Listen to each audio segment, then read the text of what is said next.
What's up, YouTube? Back with another video. I want to go over this quick topic of basically learning to practice living amongst the elements. So let's get into it.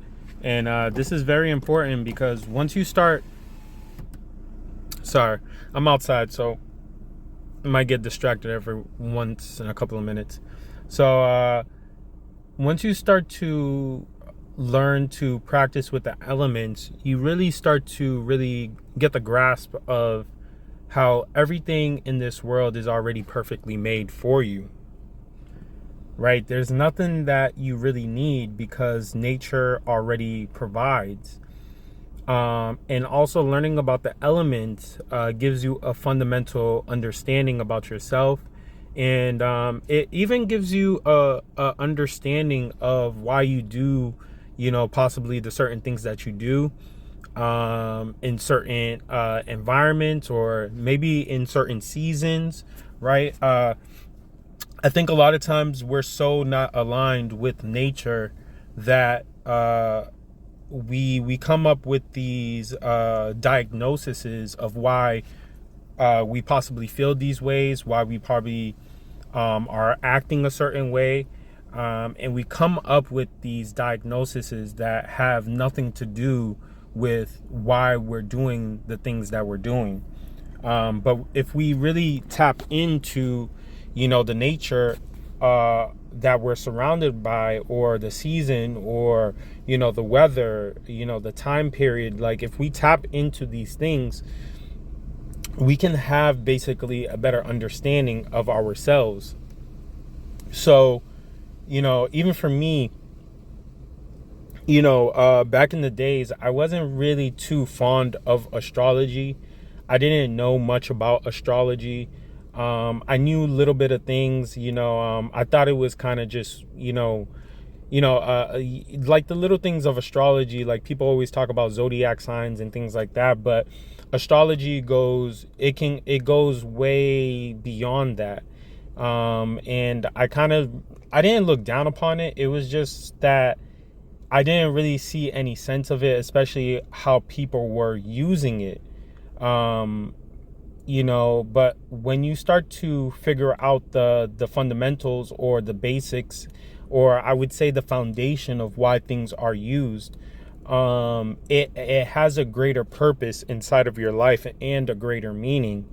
And when I actually started to do some research about astrology, and that, this is just little bits, but it's just a part of working with the world.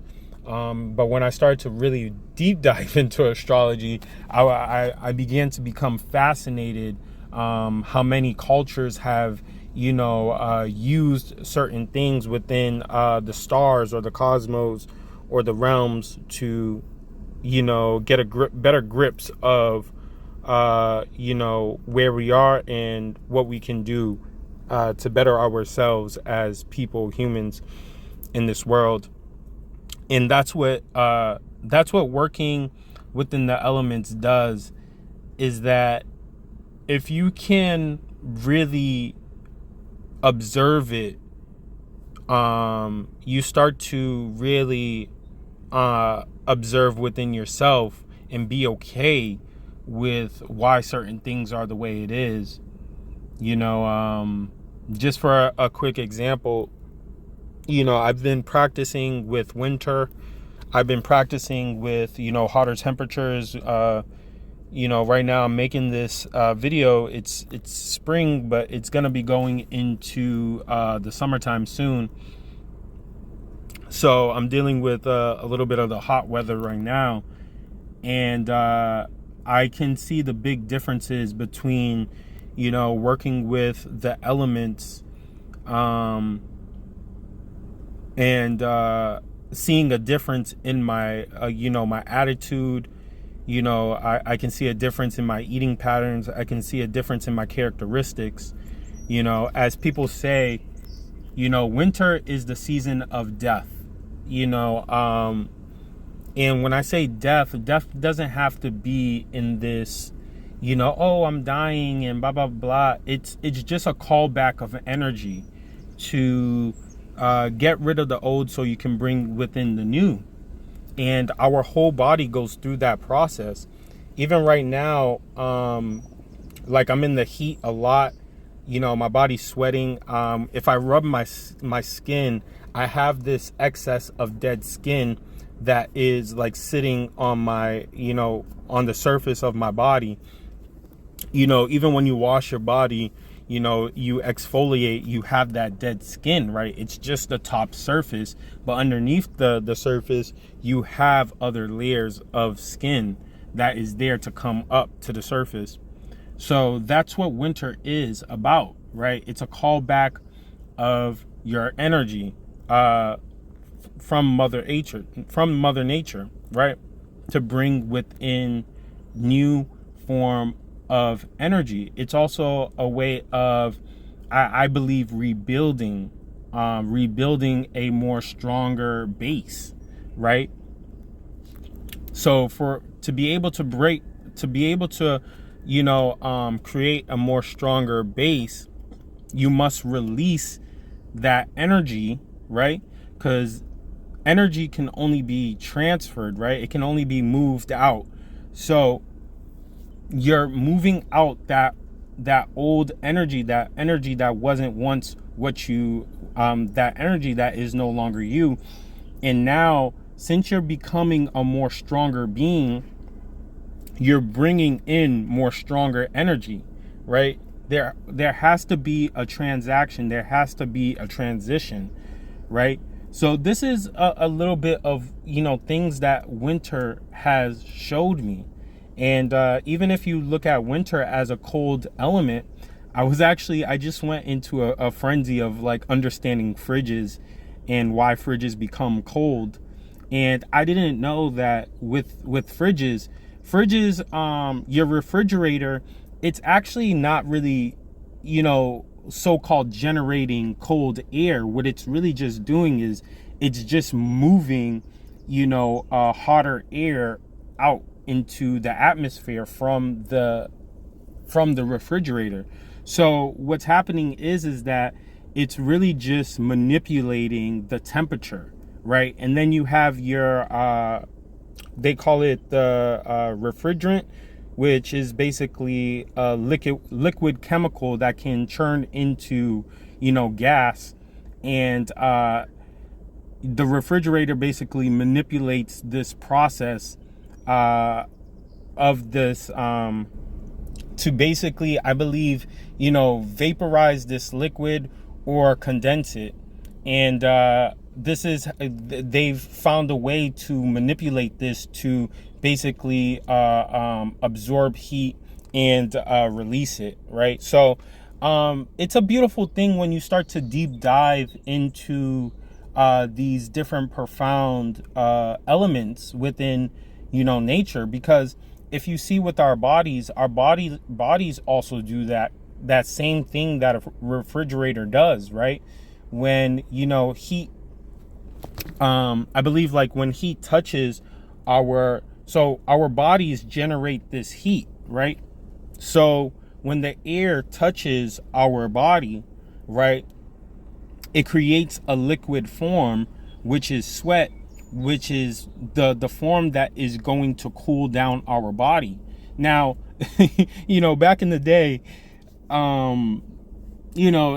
depending on where you lived, that's possibly not enough to sustain you from like, keeping you away from like a heat stroke or something like that. But it's a beautiful thing when you start to play with the elements, that you have the trees, you have water, which can also cool you. You have the trees where you can sit underneath and you can get shade. So, a lot I've learned from dealing with the winter. Now I've been in spring, and it's heading into the summer. Now I'm playing with the heat, and the heat is it's a different type of element to play with, man. But playing with this element, what I've noticed, like lately, all of the temperatures have been this week. It's been hitting about like 90 degrees, and 90 degrees to about 80 degrees, and it's been getting hot where I live. And one thing I've noticed within the heat is that, I'm looking for like a lot of fruits. Within the winter time, my diet was different. I found myself eating more, just because, you're releasing old energy. Energy is being called back to Mother Nature. Your mindset it's shift a little bit, so your mindset is going to be in a more negative state. So I found myself eating a little bit more. Also, if you tap into it, right, what's happening is when you're eating, that eating is basically wood to the fire, to keep your body warm, to keep your body still going. And I've noticed when I was inside of the winter temperatures, dealing with the winter temperatures, I found that being outside, and there's research about it, about how the cold, basically the colder temperatures can basically in some way prevent body fat from coming on you. And I've noticed that within the winter, I did gain a little bit of weight, but it wasn't like the stuff that I was eating, man. You would think I would gain like, a lot of weight. But I've noticed that I didn't gain like a crazy amount of weight. I feel like that the weight that I gained is a lot of like more so water weight. A little bit of body fat, but that it's nothing like crazy. Now the temperatures, like I said, have been elevated more. It's like reaching 90s right now. It's like 95 where I am. And I've noticed with my diet, has been more lighter, right? I'm eating more fruits. I'm drinking lots and lots of water. I'm drinking lots and lots of water. And like just the other day, I bought a watermelon, and just like I ate that. And I ate that for the day. And I ate something else a little bit later, like a pizza or something like that later. But that was all I had. I had like 2 slices of pizza later within the night. But that whole day, I just ate a watermelon. Now, this is not to get people's, thoughts in a bunch of saying like, oh, just because I ate light, that means that's healthy. And we're going into the concepts of good and what's bad. No, it's not. I'm not even thinking that. What I'm trying to explain to people is that nature is the most smartest technology that we have to man. It already is perfect. It already knows what to do with your body. So that's what I'm trying to teach people, is that you don't need to think about these things. Your body already does it.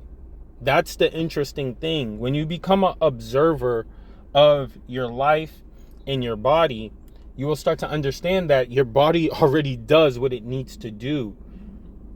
Now, when you're not in alignment with who you are, and you're not in connection with this world, you're going to start not living in basically the ecosystem of how this system works. You want to be connected with nature. It's very, very interconnected. I can get into a lot of different things that I've literally witnessed in my own life, of how my life and nature has been so correlated. It's magical. It's magical. But I'm trying to tell people that, we as humans, I'm going to leave it as this, I think us as people, as humans, you will start to understand that we are the ones that are killing ourselves. once you understand that everything is perfect, everything is already there for you, everything is already free. I think it's nice to know that we as humans have become creators, where we can create fridges, refrigerators to keep our food, cold. We've created heaters to keep ourselves, nice and toasty within, colder climates.